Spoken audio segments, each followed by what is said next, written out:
acompanhando a rede Alesp. A Melissa nasceu, se não me engano, na mesma região que eu moro. Exatamente, exatamente, somos quase vizinhos. Fui amigo, minha família, sua mãe, de muitas lutas e continua as lutas aqui na região do Grajaú, da Capela do Socorro. Prazer falar com você e ser entrevistado por você, tá? Obrigada, deputado. Mas na verdade, esse momento que a gente está vivendo é um momento singular. Nós nunca passamos por isso no país, todas as tragédias, os problemas que nós tivemos, até epidemias, que faz muito tempo. Mas igual essa do Covid-19, a gente não tem conhecimento, né? E não só em São Paulo, no Brasil e no mundo. E é só a gente acompanhar o noticiário. Então é um momento delicado, um momento singular e um momento que a primeira coisa que a gente tem que colocar na cabeça antes da gente começar a exigir dos outros é o que a gente pode fazer para ajudar, para tentar diminuir, né, este estado de calamidade, diminuir o número de pessoas afetadas e o número de mortes, que está cada dia aumentando de forma acelerada. Então, cada um de nós tem que dar o seu pouquinho, né? E a população como um todo, a gente tem que pedir para ficar em casa. É a única maneira de contribuir. É não se aglomerar. É não sair de casa. Só sair em extrema urgência, emergência, né? Então, é isso que a gente pode contribuir, a população como um todo. Em seguida, depois que a gente dá a própria contribuição nossa individual, na medida do possível, a gente tem que começar a exigir das autoridades para que tomem providência. Em primeiro lugar, o governo federal, mas infelizmente nós temos um maluco, uma pessoa desqualificada, uma pessoa que só joga contra o combate e a proliferação e o aumento das mortes. Então ele está sempre contra tudo, né?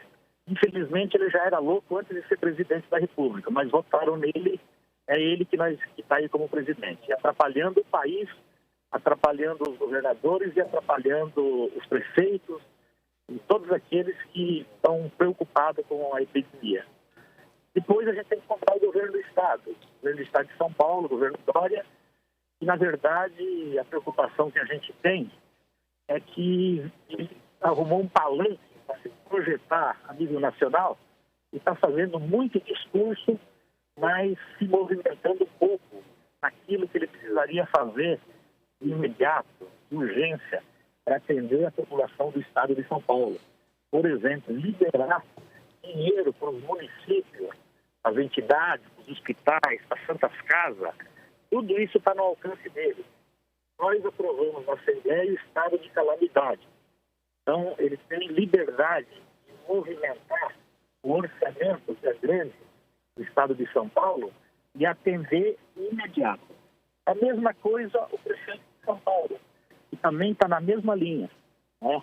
Então, ele também tem que tomar decisões urgentes, né? Liberar dinheiro, liberar o apoio às entidades, às igrejas, e todas elas fazem um trabalho e conhecem a sociedade. Todos os bairros, você tem uma igreja evangélica ou católica, você tem uma entidade e que são cadastradas na prefeitura.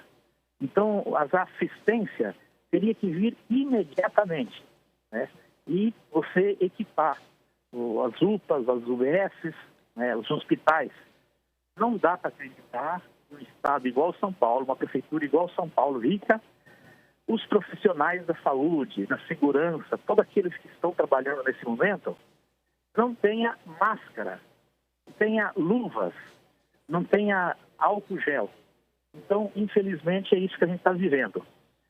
Em relação à Assembleia Legislativa, eu fui favorável a fazer esse levantamento que nós fizemos, baseado, inclusive, em muitos projetos de lei dos deputados, sugestões dos deputados, conversando com o presidente Cauê, junto com o primeiro secretário Milton Leite, nós elaboramos e fizemos um levantamento do que a Assembleia Legislativa, a maior Assembleia do país, a maior da América Latina, poderia contribuir nesse momento tão delicado em relação à corte de juros. E nós chegamos àquela conclusão que nós noticiamos ontem, né? Antes nós divulgamos todos os líderes partidários. Só para você ter uma ideia, não teve um líder de nenhum partido que foi contra essa atitude. Muitos fizeram algumas críticas da forma que foi feita, queriam discutir antes de apresentar a proposta. Mas no final todo mundo parabenizou e concordou. Então o que é essa proposta? É a redução de 30% do subsídio dos salários dos deputados, né? Redução de 30% da verba de gabinete de todos os deputados, redução de 20% dos salários dos cargos comissionados, os funcionários comissionados, os concursados estão fora disso, o pessoal da saúde e da segurança também está fora disso. A suspensão de licença-prêmio, aquela licença-prêmio que é antecipada, que é paga em dinheiro, que o funcionário muitas vezes tira 15 dias de férias e vende os outros 15 dias. A iniciativa privada também tem isso. Então a gente suspendeu isso também. E também uma doação de 70% do Fundo Especial de Despesa da Leste. É um fundo que faz 15, 20 anos que ele existe e nunca nós utilizamos. Então tem 68 milhões, então tomamos a decisão de deixar só 30% na Assembleia como reserva e doar esses 70 milhões. E a devolução, que é muito importante, de 7% do nosso orçamento. Todo ano sobra orçamento, a gente gasta menos do que nós teríamos direito do orçamento do Estado. Então a gente está devolvendo imediatamente 7% para o Executivo, o governo do Estado. Tudo isso que eu falei, né, gera uma economia de 25% do orçamento, um quarto do orçamento, e totalizando em torno de 320 bilhões. Vale lembrar que isso é uma proposta da mesa diretora, da mesa que dirige a Assembleia Legislativa. Qual o próximo passo? A partir de hoje a gente vai colocar em debate, vai debater, já tem sessão extraordinária chamada para as 14h30, a urgência para que ele tramite rápido, para que a gente possa aprovar esse PR, projeto de resolução, para que dia 1º de maio ele já entre em vigor. Para isso, os deputados agora vão ter a oportunidade de aperfeiçoar, melhorar, poder mudar esse projeto de resolução. Como? Através de apresentação de emendas, a partir do momento que é publicado esse projeto. Então, isso é uma proposta da mesa diretora. Agora é a hora de todos os deputados darem a sua contribuição, de apresentarem as emendas, né, trabalharem com os demais deputados, com os partidos, com os líderes e tentar melhorar. Eu queria antecipar, antes, para todo mundo, que enquanto deputado e deputado do Partido dos Trabalhadores, tem um item aqui que eu tenho divergência, que é o item de você tirar 20% dos funcionários comissionados. Eu tenho como princípio, o meu partido tem como princípio, não mexer em salário de funcionário público ou de qualquer tipo de funcionário. Só mexer se for para aumentar e não para diminuir. E o mesmo acontece com os funcionários comissionados da Assembleia Legislativa. Portanto, isso aqui é uma proposta que agora será debatida e será apresentada depois, ser votado, discutido e votado na Assembleia Legislativa para que ela entre em vigor dia 1º de maio e que a gente possa contribuir financeiramente com verba do orçamento da Assembleia Legislativa para o combate ao Covid-19. Deputado, lembrando também que esse dinheiro está no projeto, ele é carimbado. Ele só pode ser gasto no combate à pandemia. Ele só pode ser gasto em equipamentos e material no combate à pandemia. E para isso, o presidente, a mesa, os deputados formaram uma comissão para acompanhar, inclusive, os gastos desse dinheiro, desses 320 bilhões. Inicialmente é isso, Melissa. Excelente, deputado. Eu queria tocar em um outro assunto com o senhor, que são os fundos do Estado. Os deputados do Estado de São Paulo realmente deram um grande exemplo aí para a nação, se uniram todos em benefício da população efetivamente e votaram com muita rapidez alguns projetos de muita importância, como o da calamidade e esse dos fundos do Estado. Esse dos fundos do Estado me parece, me corrija, por favor, deputado, se eu estiver errada, me parece que foram R$1 bilhão que será colocado à disposição aí do governo do Estado de São Paulo para investimento no combate ao coronavírus. Eu queria saber como é que foi essa conversa entre vocês, parlamentares, para chegar a essa resolução dessa questão com tanta rapidez e para agilizar aí para a população do Estado todo. Você está falando de R$1 bilhão do fundo? Isso. Do fundo da Leste não é R$1 bilhão? Não. Dos fundos todos, né? Dos fundos especiais, né? Ah, sim. Foi o projeto que nós aprovamos anteriormente. Isso mesmo. Isso. Nós aprovamos porque é um dinheiro que está parado, diversos fundos, né? Cada categoria, cada autarquia, funcionalismo, todo mundo tem um fundo que tem um dinheiro muito grande que está parado. Uhum. Nós simplesmente autorizamos, né, e esse é o papel da Assembleia Legislativa, que o governo possa utilizar esse fundo num momento difícil, num momento de urgência, num momento de calamidade, que o Estado não vai conseguir cobrir todos os custos, os gastos que precisa para cuidar dessa questão da pandemia e cuidar das pessoas necessitadas, dos moradores de rua, das comunidades quilombolas, dos índios, do povo pobre que está desempregado, daqueles vendedores ambulantes, pequenos empresários individuais, que trabalham de dia para comer de noite. E na medida que você pede para todo mundo ficar em casa, eles não têm como sobreviver. Uma semana já fica vazia a geladeira, fica vazia a despensa, eles não têm mais o que comer. Então, que o governo possa utilizar todo esse dinheiro, né, dos fundos, e agora, inclusive, 70% do fundo da Leste, para ajudar nisso. Então, não teve problema, todos os deputados foram solidários, não teve divergência e foi praticamente, se não me engano, aprovado por unanimidade pela Assembleia Legislativa. Deputado, eu queria colocar uma outra questão aqui com o senhor.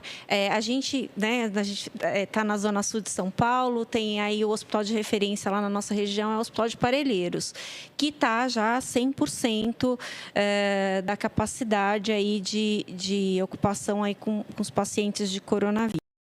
A gente sabe que os parlamentares estão aqui voltados para essa questão da legislação, para essa questão financeira do Estado, mas aí, e nas bases, o senhor também tem se preocupado e tem visto questões como essa do hospital que está operando no limite da capacidade, que a nossa região é extremamente populosa e que se, né, de repente, a epidemia apertar na região, vai ter dificuldade. O senhor os parlamentares, o senhor pessoalmente tem verificado essas outras questões aí no seu dia a dia, no seu mandato? Tem sim, Melissa. Você conhece muito bem, eu moro aqui na Vila São José há 41 anos, né? A sua família mora no Grajaú. E aqui a gente sabe da vida, da história, e aqui é igual às outras regiões, Zona Leste, Zona Oeste, interior de São Paulo, da Grande São Paulo aqui, cidades grandes de São Paulo e no Brasil, né? Então a dificuldade é muito grande. Muitas vezes as pessoas começam a falar, começam a planejar, fazer leis, e eles não sabem a realidade da periferia de uma cidade igual a São Paulo. Eles não sabem a realidade do Grajaú, da cidade de Tiradentes, da Brasilândia, do Campo Limpo, do Jardim Ângela. E quando a gente fala, olha, vamos isolar, vamos pedir para o pessoal todo ficar em casa, eles não têm, muita gente não tem dimensão de que é ficar em casa, numa periferia, numa favela, num barraco, onde num cômodo ou 2 cômodos mora 10 pessoas. Você percebe que tem aglomeração até dentro de casa, né? Então é muito complicado. E nesse lugar, inclusive, muitas vezes, e aqui eu moro a 500 metros de onde eu moro, tem problema desse nível, desse tipo. E muitas vezes a pessoa vai cobrar que ela lave a mão. que ela tenha problema de higiene. Se não tem água, se não tem dinheiro para comprar sabão, sabonete, não é nem gel, álcool gel. Então tem que entender a realidade dessa pessoa. A mesma coisa quando fala para ficar em casa, que eu defendo que tem que ficar em casa, só que o governo, e aí entra o Estado, tem que dar condições para a pessoa poder ficar em casa. Qual que é a condição? É dar pelo menos comida, para que ela coma, para que ela compre a comida, né? E por isso que demorou muito esse dinheiro do governo federal, os R$600.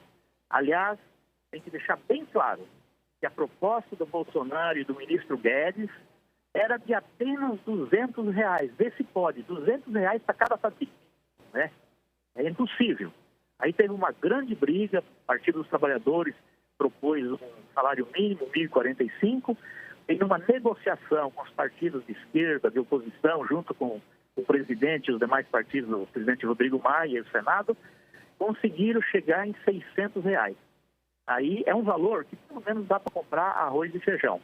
O governo do Estado também poderia fazer isso, imediatamente liberar um valor para aquelas pessoas que não têm condições de comprar nada, de liberar a cesta básica. Agora que começou a falar que está liberando, que está chegando, mas muito lento.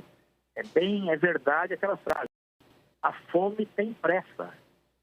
E hoje, se eu estou com fome hoje, eu não posso esperar para amanhã, depois de amanhã, para comer. Eu tenho que comer hoje ou no mais tardar amanhã.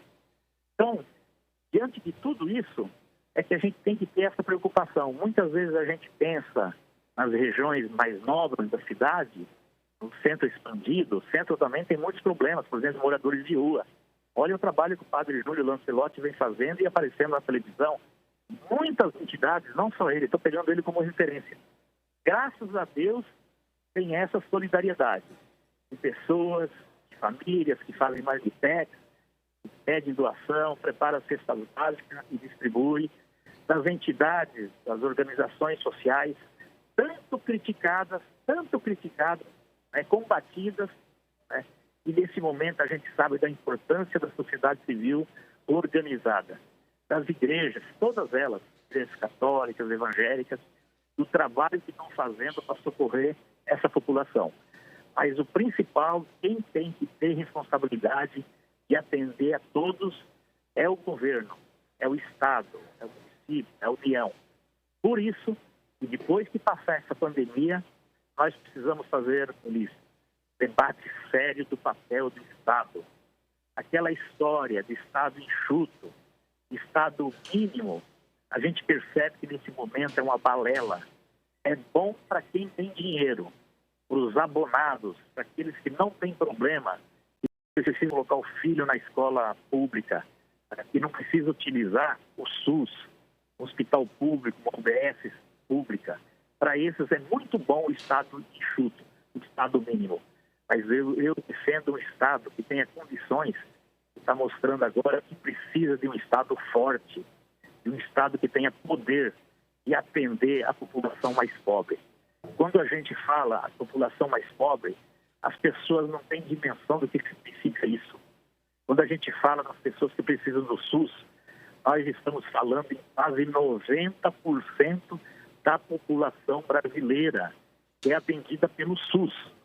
Não é o plano de saúde que vai socorrer esse pessoal, é o SUS, o Sistema Único de Saúde, que o Brasil tem e é um orgulho para nós.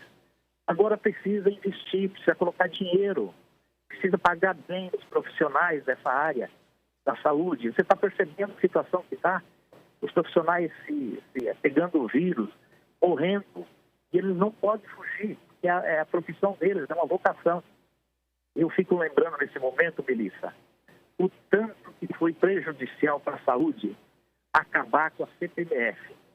A CPMF organizada, idealizada pelo saudoso médico Adílio Jatene, que propôs aquele percentual pequeno, sobre as transações financeiras, que, se não me engano, era 0,38%, e colocar todo o dinheiro do SUS na saúde.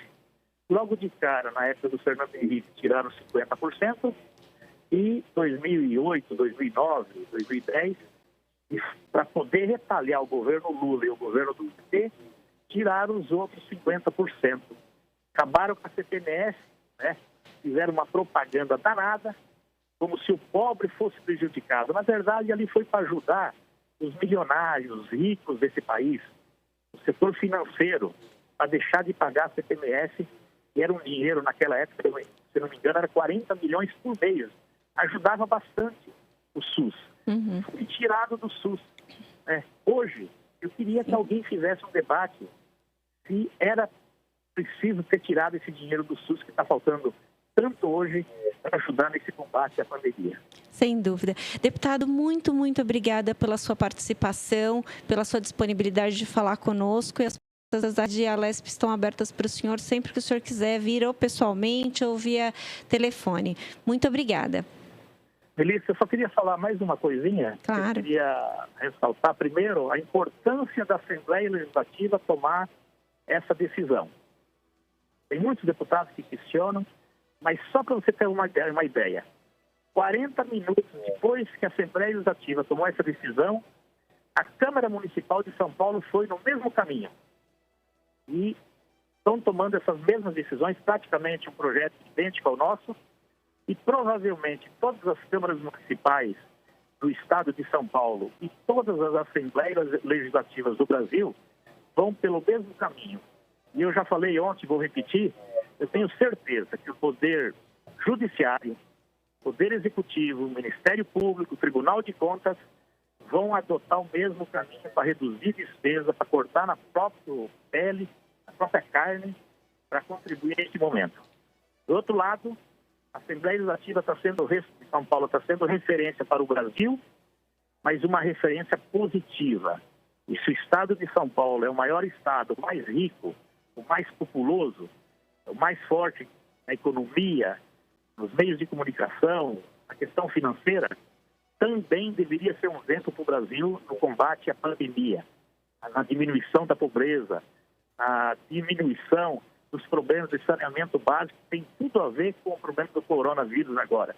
Então, São Paulo está dando um exemplo, mas a Prefeitura e o Estado de São Paulo teria que ser um exemplo para todo o Brasil e outras coisas também, como, por exemplo, de pagar melhor os funcionários públicos e agora, em especial, o funcionalismo da área da saúde.